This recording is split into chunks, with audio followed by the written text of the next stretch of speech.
মাটি আমার নবীর রওজায়।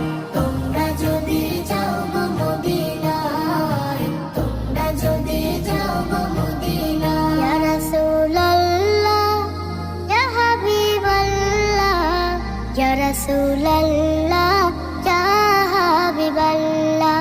মদিনা শরীফের মাঝে বেহেশতের বাগান আছে,